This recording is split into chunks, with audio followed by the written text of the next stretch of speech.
São Paulo voltou aos trabalhos, como vocês sabem, já teve uns 2 dias de trabalho aí dentro do CT da Barra Funda.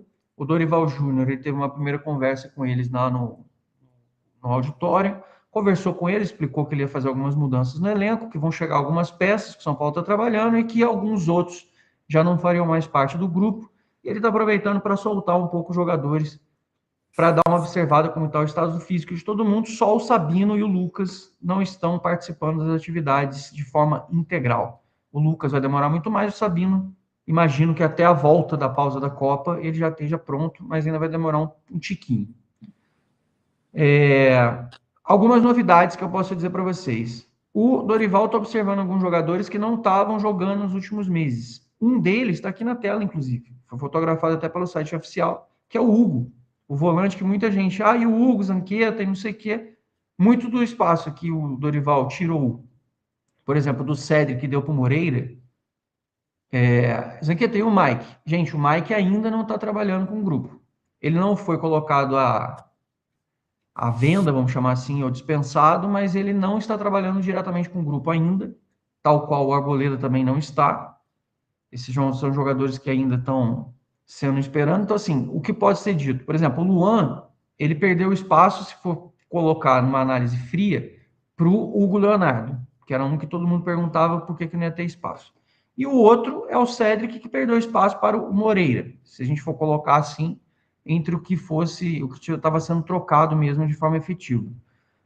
O Gustavo Santana ganhou o espaço do Paulinho, e essas são, assim, mudanças que eu posso dizer para vocês de cara que você já percebe de algumas alterações. O Cauli está treinando bem, ele estava fora, o Marcos Antônio já está 100% de novo, o Tolói está treinando 100%, está bem de novo, o Enzo está suspenso, mas está treinando, o Wendel está bem, o Luciano já voltou a treinar também, que estava sentindo dor, está bem, o Caleri, como eu falei para vocês, só realmente o Sabino está fora.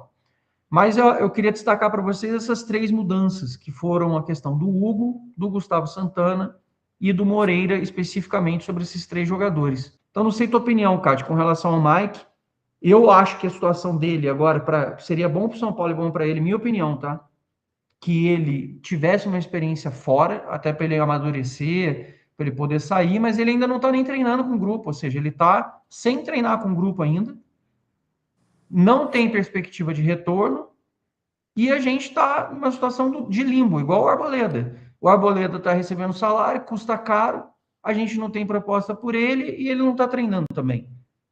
Assim, são 2 assuntos polêmicos, né? Mas no caso do Mike especificamente, o que você faria se fosse você?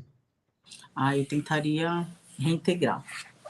Eu acho que ele é um grande ativo aí do clube, acho que ele tem um potencial, e eu não é baseado em achismo, ele mostrou que é um bom jogador, acho sim que precisa ali ter um cuidado, um respaldo, principalmente na questão psicológica, tá bem claro aí que ele não soube lidar com as coisas que aconteceram, né, mas também é aquela coisa, né, você tá ali, você tem, né, você tá ali no teu lugar, fazendo as tuas atividades e do nada mexem contigo, então não é qualquer um, né, que acaba suportando, e ele ainda é um menino, né, assim, pode ser mais velho, ele tem 20 anos, né, Zanca, o Mike. Sim, acho que vai fazer 21, um negócio desse. Mas ainda é um menino, né, teria que ouvir dele exatamente, né, qual que é a intenção, não sei se interlocutor, aí se você sabe aí de bastidores, por interlocutores do Mike, né, o que ele quis exatamente. Kátia, eu ouvi coisa boa e coisa ruim, assim, as versões se contradizem, e esse que é o maior problema. Por isso que eu nunca me posicionei de uma forma muito Sim. veemente.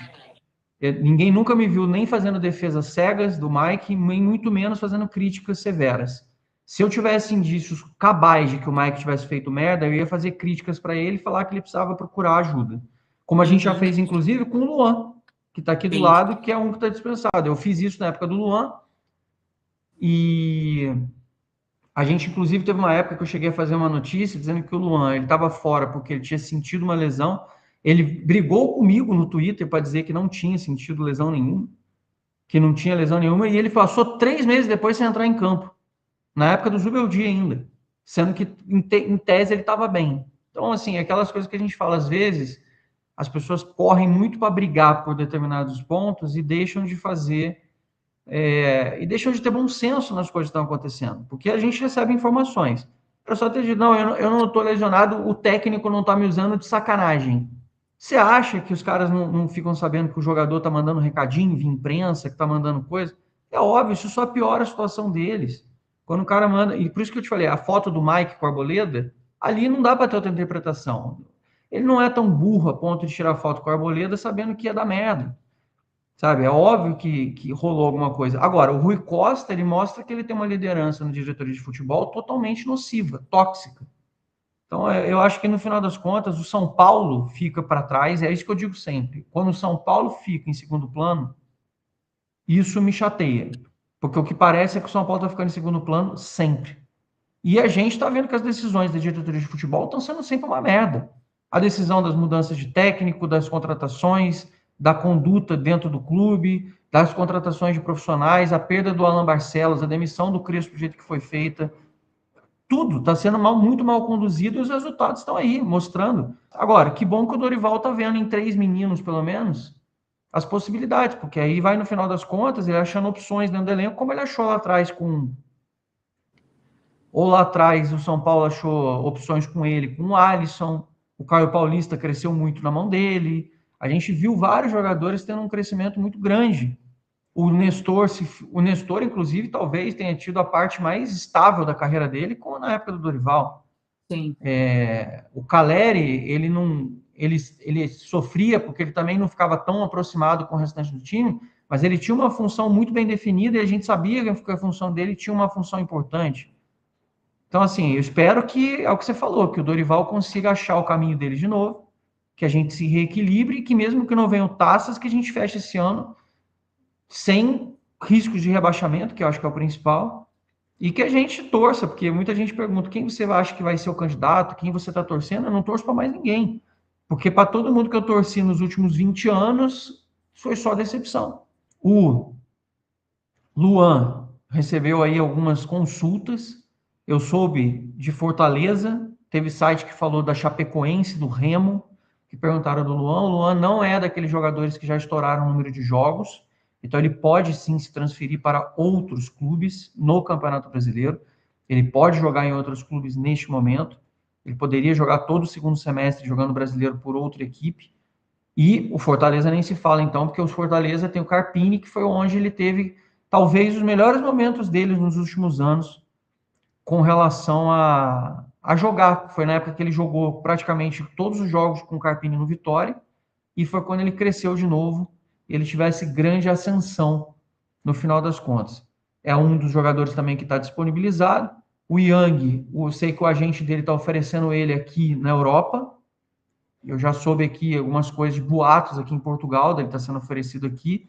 Portugal pega muitos goleiros brasileiros, eles gostam de goleiros brasileiros.